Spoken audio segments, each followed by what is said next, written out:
What's up, guys? We have a big, ambitious video for you today. I'm going to show you how to license your music for TV and film and radio and YouTube and everything else. This is a crash course, so I'm going to show you from beginning to end. I know I've done a lot of videos like this before, but none of them have been like front to back. How do you do this? So it's time we did it. So here we go. Follow this guide and you'll be able to license your music to TV, commercials, radio, YouTubers, and more. This video probably won't include every single thing you might come across, but I really think it covers all the basics, and you shouldn't be confused at the end of this video. I'll put it that way. I'd also like to say that there are paid courses like this, even some that are thousands of dollars.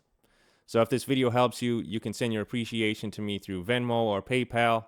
I'm going to leave the info in the video description. Anything's much appreciated because there's a lot of info in here. And if you follow all these tips and are consistent, I can basically guarantee that you're going to make thousands of dollars in your first couple of years, and it'll only build from there. So here we go. Step one is to join a performing rights organization if you haven't already. A PRO, or performing rights organization. These are organizations that collect back-end royalties for you. They collect royalties for things such as live performance, streaming of your music, TV and radio placements, and much more. Do some research and find the best PRO for you to join. In the US, we have ASCAP and BMI. There's also CSAC, but that's by invite only. Most countries have at least one PRO, and they all work together and send royalties to each other internationally. Joining a PRO is the first step to becoming a sync licensing composer. Without doing this, you won't be able to collect most of your royalties, so mandatory, you have to do this. A lot of people are part of a PRO and they don't even really know what it does, so you'll learn that in this video as well. If you don't already know, a song copyright is divided into two parts: the songwriter share and the publisher share.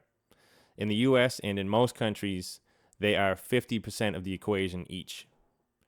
With some PROs, you might need to sign up for two accounts, one as a songwriter and one as a publisher. So ASCAP, for example, has you sign up for two accounts. Step two, start writing music that is specifically for sync licensing purposes.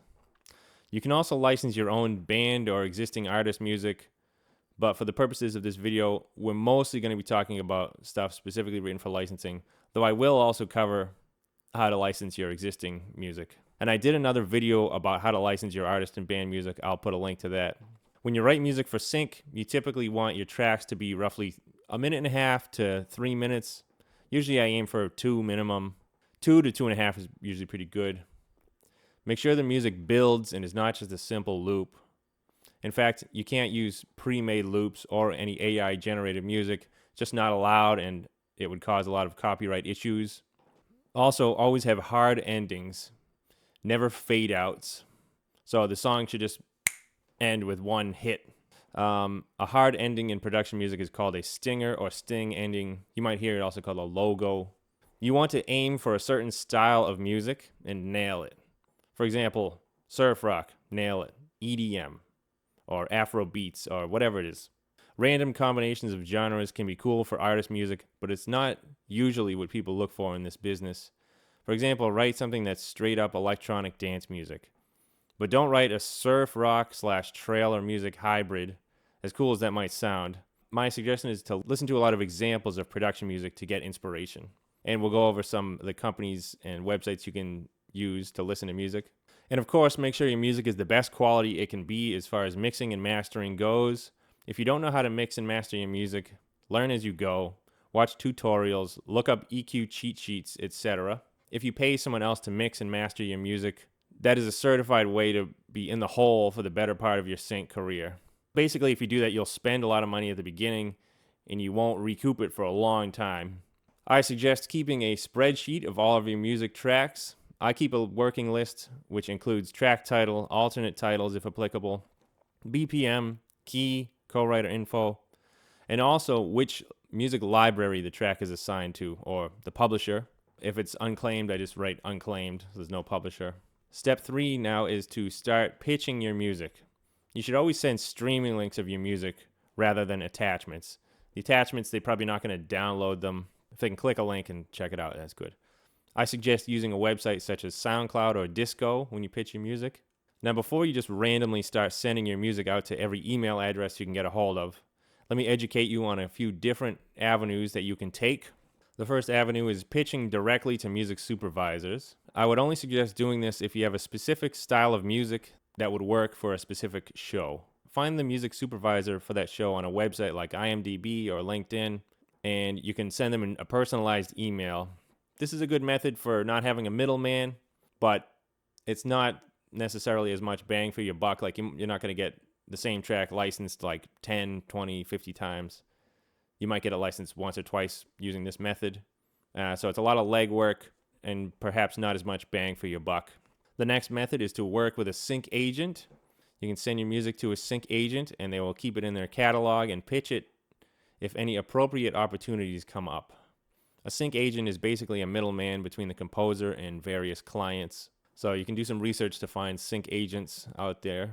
And the next method, which is the biggest one that I have done, is to pitch to music libraries. Music libraries have websites geared towards licensing music, usually to a wide variety of clients. They are also a middleman, and in a lot of cases, they also are the publishers of the music. This is my preferred method of licensing music because one track can have a lot of potential and be licensed over and over with this method. Now let's take a look at some different types of music libraries. Most music libraries split their income with the composers right down the middle, or 50-50. If a library tries to take more than that, then they're probably trying to scam you, especially if it's an exclusive library. The first type of library is royalty-free, non-exclusive. These are websites that host music on a non-exclusive basis. This means that you can upload your music to these websites and also upload the same music to other websites like it. So just to name a couple, Audio Jungle, Pond5, Artlist, they're all royalty-free, non-exclusive, so you can put the same tracks with all of these companies if you want. The royalty-free aspect of it means that the clients can download the music once and use it for unlimited projects. It doesn't mean that you won't get royalties from it, although it's unlikely in a lot of cases to get royalties from these kind of libraries because they're mostly geared towards YouTubers and wedding videographers and whatnot. It's not usually a website that a music supervisor on a major network is going to go find music on because it's just too risky with stuff being retitled, and you never know if they're using loops and all that stuff. Most new composers start with these libraries because they are afraid to give up the rights to their music on an exclusive basis. Royalty-free websites are usually subscription-based now, so you'll earn very low money for the sale or download of each track. So pennies, maybe a couple dollars. But I would recommend the royalty-free market to you if your mixing skills aren't exactly at a pro level yet. It's a nice way to pump up your recording and production skills and can earn you something at the start of your career. When I started, I was doing all royalty-free and non-exclusive, and my mixing skills weren't that good yet, so it did help me build up my abilities. But also when I started, you could get a sale for $20 or $50 per track, and that's just not what it's like anymore. So, if you want to start there briefly, it's okay, but I really don't think you're going to make a lot of money doing royalty-free stuff in the year 2025 or beyond. Okay, so these libraries won't take any of your back-end royalties, so you will collect all of them if applicable. When submitting to these libraries, follow the submission instructions on their site, upload it, and see what happens. You might get some sales. The next type of library is exclusive libraries. These are libraries that represent specific music tracks of yours on an exclusive basis. This means that you can't put the same tracks on other sites. And most of these libraries take music in perpetuity or forever. So make sure you're confident in the library before giving them exclusive rights to your music forever. These libraries also will collect the publishing share of your back-end royalties, so you are left with only the writer's share. If you ever see them trying to take some writer's share, don't work with them. That is not how this works. And there are companies that try to just scam composers and do that. I don't recommend it because it will ruin the business more than it already is. These are the types of libraries that get TV placements and potentially other big placements such as commercials, radio commercials, movies, etc. When pitching music to exclusive libraries, it's usually best to send them a full album of one style of music, so 10 to 15 tracks. I would recommend working with exclusive libraries if you have high quality music and you want to get TV placements, and if you want to earn more money than royalty-free sites. If you pitch music to an exclusive library, it's good to wait a week or so before you hear back and then try another one. Although I have broken that rule, I'll do a handful a week, and if I don't hear back, I'll do a handful the next week. There's only so much time. You don't want to take a year to get your album involved with a library. The biggest exclusive music libraries are the ones that are published through Universal, Warner Chappell, BMG, APM, KPM, Megatrax, Extreme Music, Sonaton, and some others. If anyone says, what are the big libraries, that's what they are. There's a few others too, but you should have no problem finding stuff if you look on any of those. There are also benefits to working with exclusive libraries that aren't affiliated with the major labels, like I just mentioned. In fact, independent exclusive libraries are often the best for getting mid-tier cable placements, so VH1, MTV, TBS, that type of stuff. For whatever reason, major libraries don't get that much music on those channels. So I think it's a good idea to work with some independent libraries. For myself, it's 70 to 80% of my music is with the major libraries, and then 20 or 30% is with the independent libraries. Another type of library is boutique non-exclusive libraries. There are only a few of these that still exist because a lot of them became exclusive libraries themselves, and independent in most cases, I think. But boutique non-exclusive libraries basically work like exclusive libraries, but they do allow you to have your music on other sites. I'll name two of them, Crucial Music and TuneEdge. Those are non-exclusive libraries, so you could put your music in there, and also Pond5 and Artlist and stuff. But I wouldn't recommend that, because if there was a client searching for your song and they found it on Crucial, who's going to charge $1,000 to license it, and then they find it on Pond5 and you get a $10 subscription for the website, and they can license it and you get like $1, they're going to go with that. So you're shooting yourself in the foot if you put it in both. So boutique non-exclusive libraries are also a really good avenue for licensing your artist music. So if you have stuff that's already released, it won't matter. You can still try to license it with these libraries. So these boutique libraries, they usually do take the publisher's share. They will retitle it through the PROs. So it might say, if you have a song called like Lovely Day, it might say Lovely Day Crucial Music or something like that, or with a code. They will only take publishing share for placements that they acquire. Anything else you do on your own will still be received by you. You'll get the publishing share of that. I hope that makes sense. So you can pitch your music to these boutique non-exclusive libraries the same way that you would do to royalty-free sites. I did another video on how to find good music libraries. I'll put a link to that. And I will say that that video is geared towards exclusive libraries. So those are the types of music libraries. The next steps that you would take will vary depending on which method you used to pitch your music. If your music was accepted to a non-exclusive library, you will register your tracks on your PRO, log into your PRO website and follow their instructions for creating new work. Registering your tracks will ensure that you get paid any applicable back-end royalties for uses of your music. If your music is to be used for non-exclusive purposes, you can also release it through a DSP such as DistroKid or CD Baby or anything like that, and put it on Spotify, Apple Music, etc. If it's non-exclusive, you have nothing to worry about. You can put it on there, and you can earn some royalties from that. So if your music, once again, is accepted by a non-exclusive library, you want to create alternate edits of your track. This will maximize the potential of your track getting licensed. So some edits you can make include instrumental version. If there's vocals, create one that has no vocals. An underscore version, that is basically the track without any leads or whatever. In some cases, it might even be like a bass and drums and like acoustic guitars or and percussion or whatever.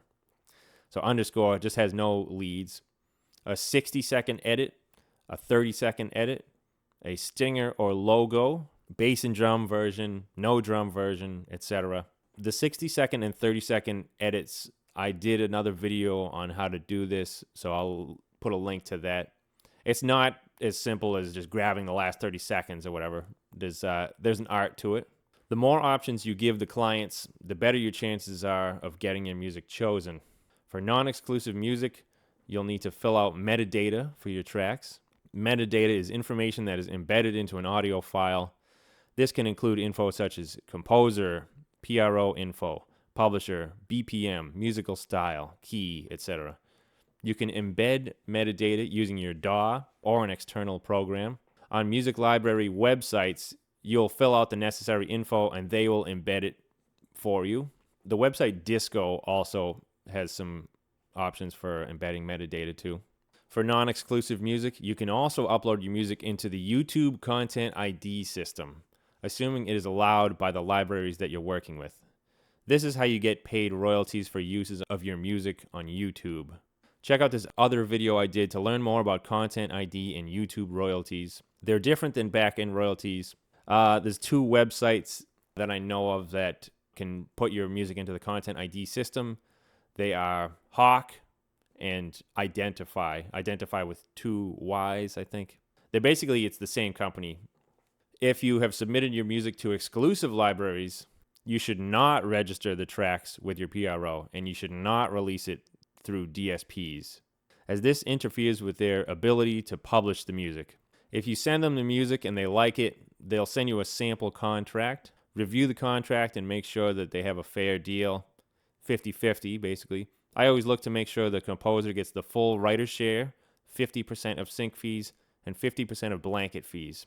A sync fee is upfront money paid by the client when the music is licensed, also known as a needle drop fee. A blanket fee is basically a subscription paid to a library in order to license any of their music for a certain time period. Also look for anything else that might seem unfair. And you can negotiate a different deal with a library too. I've done it several times. Sometimes you can get upfront money just for the privilege of them having your music in their catalog. And sometimes it's a upfront money in lieu of sync fees, so that's a different topic. I'm not going to discuss that too much today, but if it sounds like a good deal to you, then I would try it. Assuming you come to an agreement, you'll prepare the music tracks for delivery to the music library. They may request revisions, and they will likely ask you to create specific alternate edits of the music. So no need to create all the stuff that I said for non-exclusive libraries until they tell you what they need. Exclusive libraries will also likely ask you to send them stems for each track. To create stems, you export instruments as groups rather than one instrument at a time.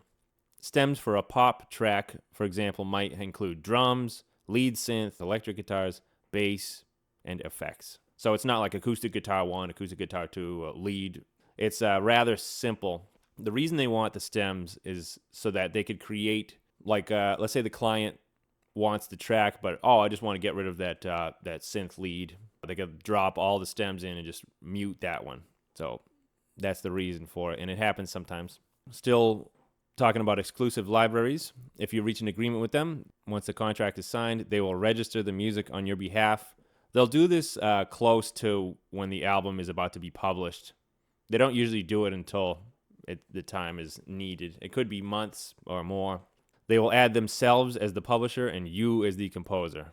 To clarify, you shouldn't register the tracks that you sign to an exclusive library. Sometimes a library will give the tracks new names, which is known as retitling.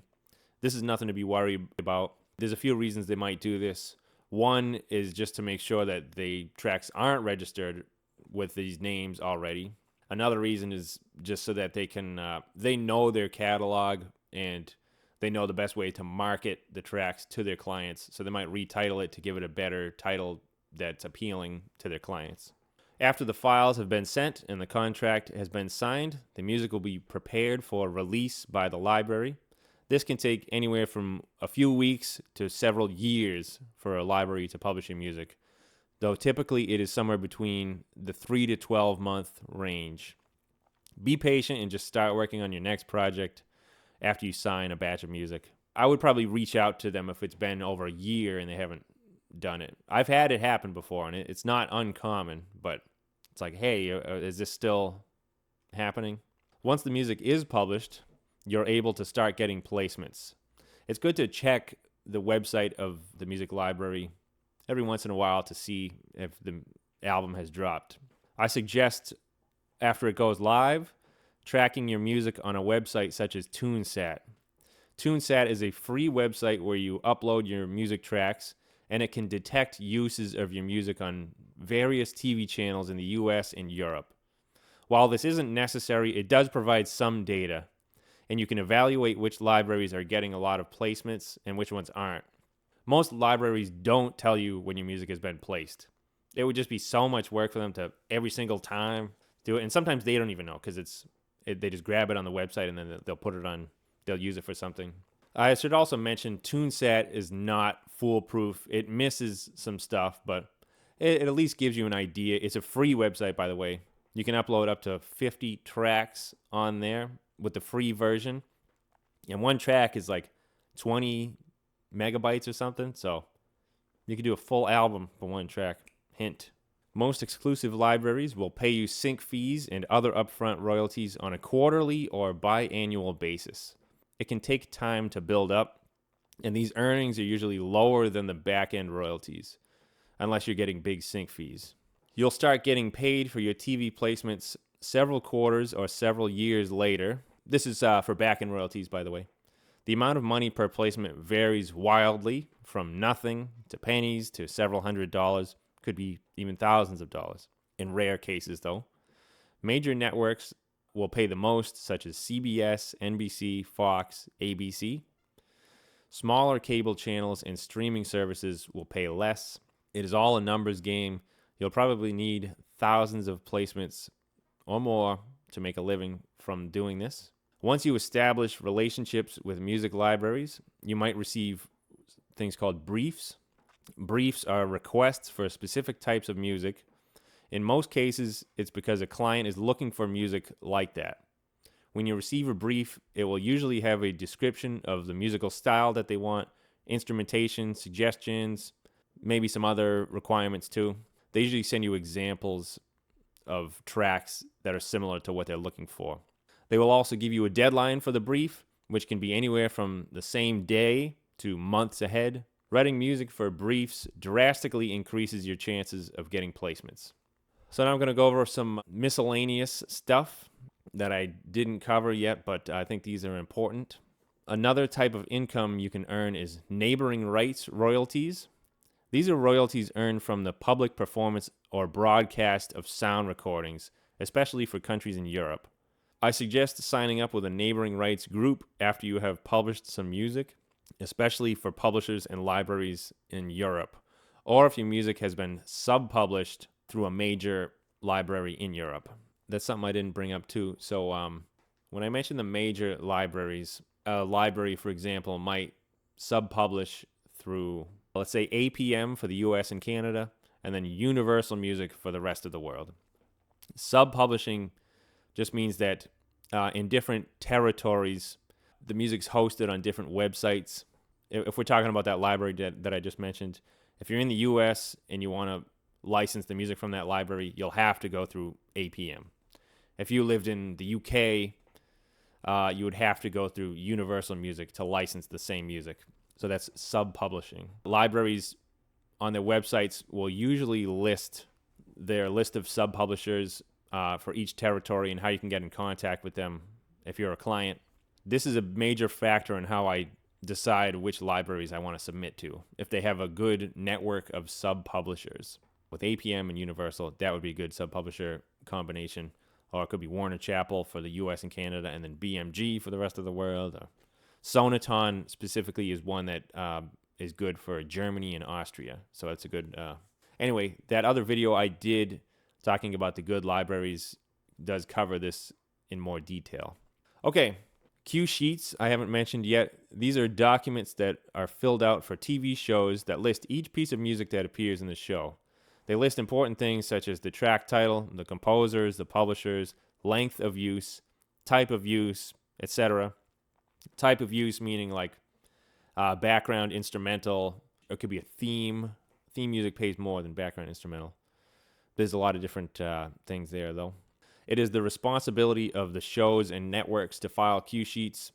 Sometimes cue sheets are submitted immediately. Sometimes they are submitted long after the show airs. On ASCAP, which I used to be with, ASCAP actually shows cue sheets to the composers. And I've seen stuff show up 3 years later, a cue sheet. And I've seen it show up before the thing even airs, like maybe a couple days before the episode airs. So it varies a lot. You got to be patient. Another piece here, I don't suggest quitting your day job before you even get started in this business. It takes years to build up enough of a catalog to earn a living. Most composers never earn a full-time living from this. It's more of a side hustle. That's just the way it is. I've seen owners of music libraries, they have multiple libraries out there. Like, here's one that goes through Warner Brothers. Here's one that goes to BMG. Here's one that goes to Universal. Because they probably don't make enough from just one of their libraries. Maybe from a few of them they do. Okay, next piece. The highest paying placements are trailers, commercials, and things like the Super Bowl. Trailers receive large sync fees, usually 5 figures. Commercials can have high sync fees as well. They also air a lot, so they earn a lot from sheer number of plays. The Super Bowl is the most watched TV event every year, so one placement on it will earn a lot. Side note on this, I didn't have music in the Super Bowl, but I did find out recently that I had music on the AFC Championship game, which is one of the 2 last games before the Super Bowl, so let's see how that pays. And it was the Chiefs, so Taylor Swift, people watching. I'll let you guys know about that when I know more, when I get paid for it. Okay, next piece. You might see something called direct licensing in a contract. This is when a fee is paid to a library by a client in lieu of back-end royalties. So basically, this means that the 2 parties are surpassing the PROs. The sports channel ESPN is notorious for this. It is best to avoid working with libraries that are in the act of direct licensing music. Direct licensing is illegal in certain countries such as the UK, and rightfully so. Unfortunately, it happens in the US more often than we would like.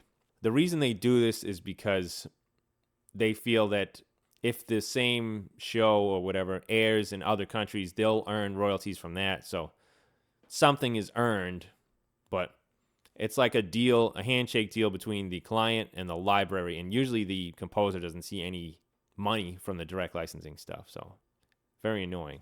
So once you start getting placements, you can use the website IMDB to showcase some of your TV placements.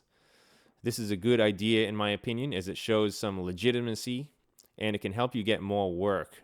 I did a video on how to submit your TV placements to IMDB. It's pretty easy. I'll put a link to it. It's a good idea to work with a variety of music libraries and write a variety of musical styles. So branch out is my suggestion. Don't just write the same thing. Some people suggest that you do one style, be like, oh, this is the rock guy. I'm going to call him whenever I need rock music. But if you do different styles of music and you work with different libraries, you'll get different placements. You'll get placements on CBS from one. You'll get them on, VH1 and MTV on another one. You'll get sports placements from this library. You'll get reality TV from this one. You'll get a lot of stuff in the Netherlands from this one, and so on. So work with different stuff. Don't just do all the same library. Unless it was really good, like sub-publisher situation, and they just couldn't get enough of your music. Like if it was Universal and they wanted every single piece of music that I had, then yeah, I would work with them quite a bit. But I still don't think I would do only them. As you get music published and placed and whatnot, keep track of which libraries and styles are working best for you, and continue doing what works and stop working with any libraries that aren't really getting you money or placements. As the years go by, you'll build up your earnings, and the sky is the limit, but dedication and consistency are a must. Check out some of the other videos I did. Once again, I'm just going to mention that there's a lot of courses out there like this where you can pay thousands of dollars. I'm giving you guys all this information for free. If you feel so inclined, you can send me your appreciation through Venmo or PayPal. There's a lot of info I have out there, but this I feel like is the front to back way that you can license your music. Yeah, thank you guys for watching. I wish you the best. I hope you get a lot of placements and earn a lot of money. And yeah, we'll see you next time.